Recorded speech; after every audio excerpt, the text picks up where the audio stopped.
Morning दोस्तों। आज हम भारत के एक ऐसे राज्य के बारे में चर्चा करेंगे जो पिछले कुछ दिनों से ही चर्चा का विषय रहा है। मैं बात कर रहा हूँ मणिपुर राज्य की। मणिपुर राज्य के इतिहास के बारे में थोड़ी चर्चा कर लेते हैं, जिसके बाद हम चर्चा करेंगे कि ये जो मणिपुर में ये हिंसक झड़प हो रही है या इसी समय हुई है या इसके पहले भी कभी मणिपुर में हुई है, इस सब चीज़ों के बारे में हम आज के वीडियो में जानेंगे। मणिपुर से स्वतंत्रता में क्या योगदान रहा है, इसके बारे में भी हम चर्चा करेंगे। अगर सबसे पहले बात करते हैं हम मणिपुर की, तो मणिपुर का इतिहास जो है ये बहुत पुराना और शानदार इसका इतिहास रहा है। मणिपुर एक प्राकृतिक सौंदर्य का प्रदेश रहा है। तो सबसे पहले इसमें यहाँ पर जो रियासतें थीं, जो इसके राजा थे, उनके बारे में थोड़ी सी हम चर्चा कर लेते हैं कि इसका कौन कौन से राजा हुए जिन्होंने इसकी रक्षा अपने पड़ोसी राज्यों से की। मणिपुर के इतिहास के बारे में हमें 3 जगह से जानकारी मिलती है। एक तो मणिपुर का लिखित इतिहास, एक मिथकों के द्वारा इतिहास या किंवदंती,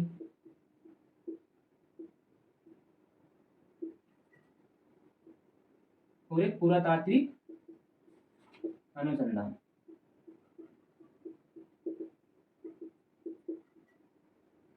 तो इन 3 चीजों से हमें मणिपुर के इतिहास के बारे में जानकारी प्राप्त होती है। सबसे पहले जो मिथक किंवदंती है, इसकी शुरू होती है 44 से 34 ईसा पूर्व। जो ये है ईसा पूर्व की बात है। कुछ किंवदंतियों में कहा जाता है कि यहाँ के 44 से 34 ईसा पूर्व तक एक राजा हुए जिनका नाम था सेमलुंगफा। सेमलुंगफा राजा हुए जो तत्कालीन महान यहाँ के राजा थे मणिपुर के। इनके अलावा बहुत सारे इसके बाद राजा हुए, लेकिन उनका कोई भी लिखित इतिहास नहीं है, सब किंवदंतियां हैं। हम लिखित इतिहास में से अगर उठाकर देखते हैं तो इसका लिखित इतिहास हमें प्राप्त होता है 33 ईसा पूर्व से। कब से होता है? 33 ईस्वी से।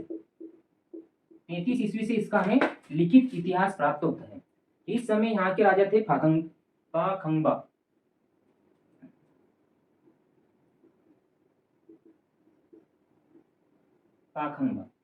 पाखंबा यहाँ के राजा थे 33 ईसा पूर्व से। यहाँ से मणिपुर का लिखित इतिहास मिलता है। इन्होंने लगभग 120 वर्षों तक शासन किया।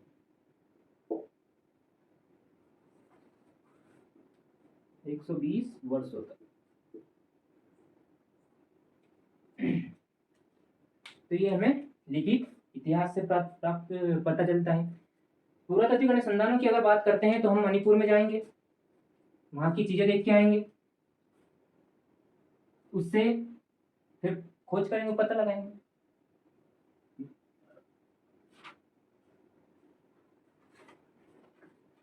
जो पाखंबा हुए, इन्होंने 120 सालों तक शासन किया। 33 ईस्वी से, तो 120 जोड़ लीजिए, 154 आएगा लगभग।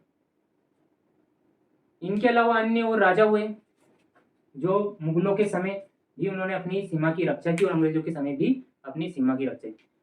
क्या पढ़ने में हम बहुत कुछ राजाओं के नाम पढ़ सकते हैं, लेकिन हम सोच रहे हैं कि हम केवल उन राजाओं के नाम देख लेते हैं जो इतिहास में महत्वपूर्ण रहे और मणिपुर राज्य की सीमा की रक्षा करने में सफल हुए।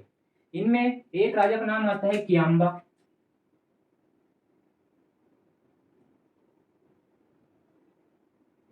दोस्तों, आज हम ऐसे ऐसे नामों की चर्चा करेंगे जिससे हमें पता चलेगा कि मिस्टर इंडिया में मोगेम्बो कहां से आया। जैसे कि एक नाम है कियांबा, खागेम्बा,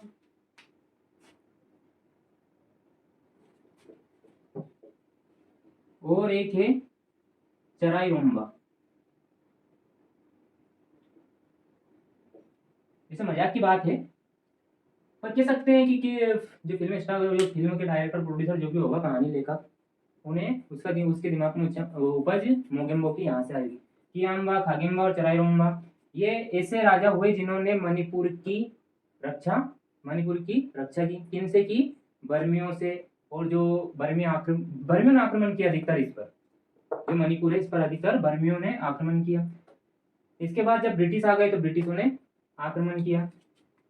इन 3 के अलावा यहाँ पर एक चौथे महत्वपूर्ण राजा थे, एक भाग्य चंद्र हुए, जिन्हें जय सिंह भी कहा जाता है,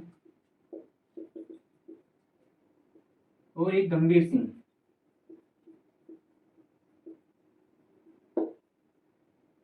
ये यहाँ के महत्वपूर्ण राजा हुए। इन सबके अलावा हम बात करेंगे कि मणिपुर ने सहायक संधि कब स्वीकार की, और मणिपुर से कौन से स्वतंत्रता सेनानी आए जिन्होंने अंग्रेजों से लोहा लिया। तो उनमें एक महत्वपूर्ण नाम है टिकेंद्र जीत सिंह। टिकेंद्र जीत सिंह।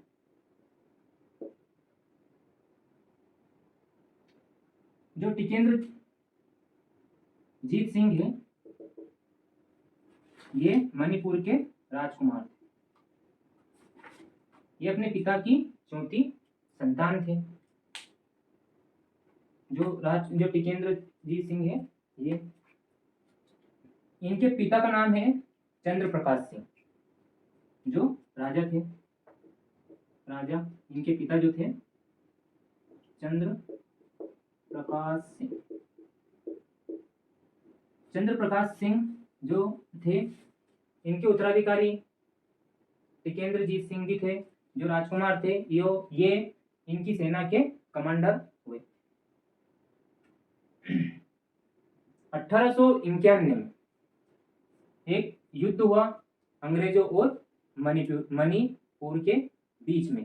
इस युद्ध को खोमजोम नाम दिया जाता है। तो इस युद्ध में टिकेंद्र जीत सिंह अपने राज्य यानी मणिपुर की ओर से कमांडर के रूप में लड़े और ये वीर गति को प्राप्त हुए।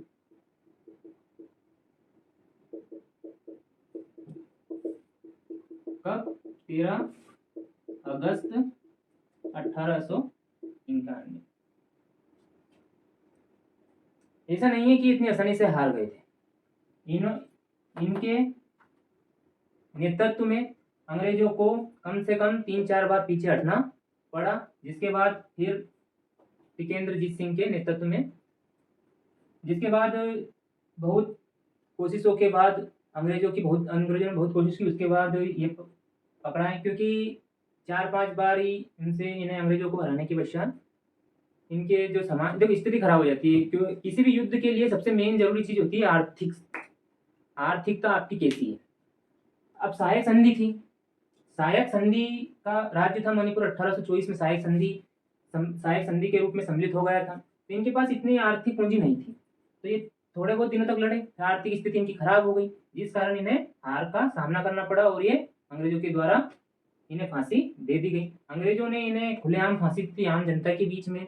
आम जनता के बीच में फांसी देने का अंग्रेजों का सिर्फ एक ही मकसद होता था, डर पैदा करना। क्योंकि डर कैसे पैदा होगा? आम जनता के बीच में किसी व्यक्ति को फांसी दी जाएगी तो लोगों के जहन में वो याद बस जाती है कि हमारे जो मेन कमांडर है उसको मार दिया गया, उसको फांसी दे दी गई। 13 अगस्त 1891 को इन्हें फांसी दे दी गई। इसके अलावा मणिपुर के एक और जो व्यक्ति हैं, टिकेंद्र जीत सिंह के अलावा एक और व्यक्ति हैं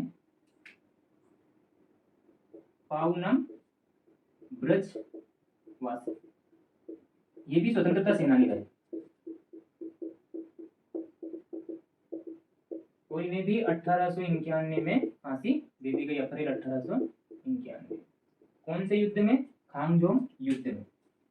जो इन सबके अलावा टिकेंद्र जीत सिंह की एक और थोड़ी सी और बात कर लेते हैं हम। टिकेंद्र जीत सिंह इतिहास में बहुत अमर है। देखो, अभी हमने पढ़ा कि 13 अगस्त को इन्हें क्या दी गई? फांसी दी गई। टिकेंद्र जीत सिंह को 13 अगस्त को फांसी दी गई। तो इनके साथ जो भी और भी लड़े वो भी शहीद हुए। तो इस तारीख को मणिपुर में देशभक्त दिवस मनाया जाता है। इनकी याद में मनाया जाता है देशभक्त दिवस। तो जो खामजोम युद्ध में शहीद हुए सैनिकों की याद में 13 अगस्त को देशभक्त दिवस मनाया जाता है। टिकेंद्र जीत सिंह की तस्वीर भारत की संसद में लगी हुई है। आप इसी बात से समझ सकते हैं कि टिकेंद्रजीत सिंह का भारतीय स्वतंत्रता आंदोलन में कितना गहरा योगदान रहा होगा। संसद में चित्र है इनका।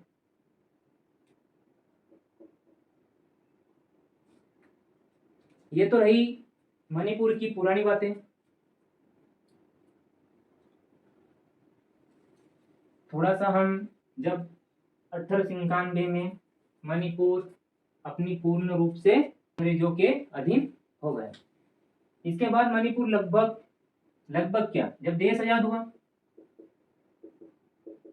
तब तक मणिपुर भी अंग्रेजों के अधीन रहा और देश की आजादी के साथ साथ मणिपुर भी 15 अगस्त 1947 को आजाद हुआ। 1947 में देश आजाद हुआ, उसी के साथ मणिपुर राज्य भी आजाद हो गया 1947 को। तो जब अंग्रेजों ने 1947 को मणिपुर को छोड़ा तो ये भारत में विलय नहीं हुआ, बल्कि ये एक स्वतंत्र रियासत के रूप में रहा, स्वतंत्र रियासत के रूप में रहा। और इसके राजा थे बोधचंद्र। मणिपुर के राजा हुए बोधचंद्र जी। तो जो बोधचंद्र जी मणिपुर के राजा हुए, अब इन्होंने 21 सितंबर 1949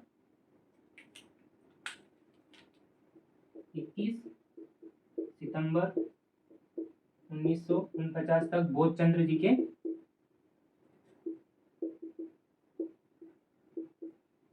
जी का शासन रहा यहाँ पर। इसके पश्चात एक विलय संधि हुई थी। विलय संधि के तहत मणिपुर राज्य को भारत में मिला लिया गया। ये विलय संधि 15 अक्टूबर 1949 को विलय संधि हुई, जिसके तहत मणिपुर भारत का अंग बन गया। और 26 जनवरी 1950 को मणिपुर को यूटी का दर्जा मिल गया। इसके पश्चात 21 जनवरी यहाँ पर लिख रहा हूँ, 21 जनवरी 1972 को तत्कालीन प्रधानमंत्री इंदिरा गांधी ने मणिपुर को पूर्ण राज्य का दर्जा दिया।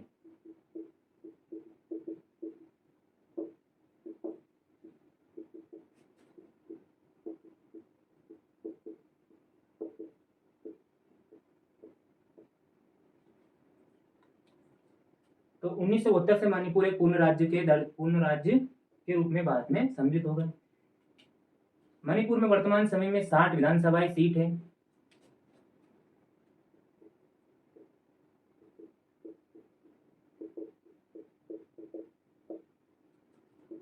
लोकसभा सीट यहाँ पर 2 है और राज्यसभा सीट 1।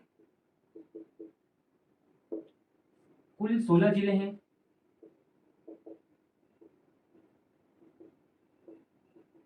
और इसका क्षेत्रफल वर्तमान में 22,000 किलोमीटर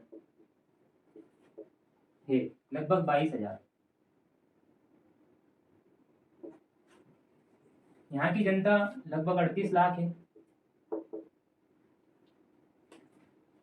तो ये मणिपुर की पूर्ण राज्य बनने तक की कहानी जो आपके समक्ष है। इसके अलावा अब बात कर लेते हैं मणिपुर की हम, जो वर्तमान हिंसक घटना हुई है उससे संबंधित।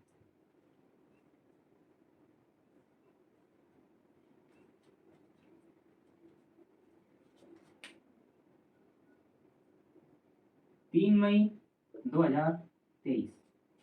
ऐसा नहीं है कि 2023 में मणिपुर में हिंसक झड़प हुई है, इसके पहले भी 2001 में मणिपुर में हिंसक झड़प हुई।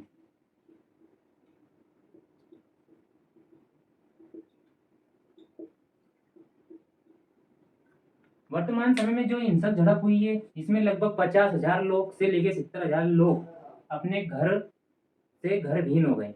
मतलब इतने घर जला दिए गए इस हिंसक झड़प में, जिससे किसी को कोई फायदा नहीं है। सैकड़ों लोग मारे गए हैं। यहाँ पर जो हिंसक समुदाय है उसके द्वारा सेना के हथियारों की लूट हुई है।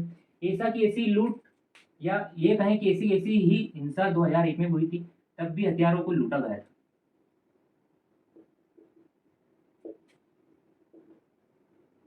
तब भी हथियारों की लूट हुई थी। इस समय भारत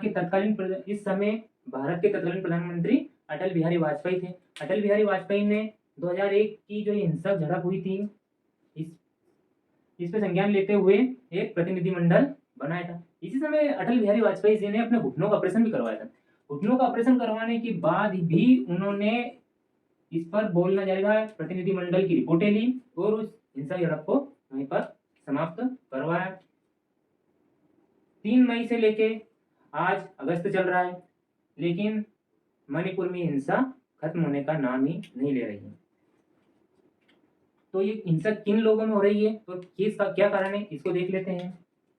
2 समुदाय हैं, कुकी और मेतई। कुकी और मेतई 2 समुदाय हैं। ये दोनों ही समुदायों के बीच में ये हिंसक झड़प हो रही है और ये झड़प है हाई कोर्ट ने एक फैसला दिया, वो रिजर्वेशन का 10% किसके ये मेते समाज के लिए दिया।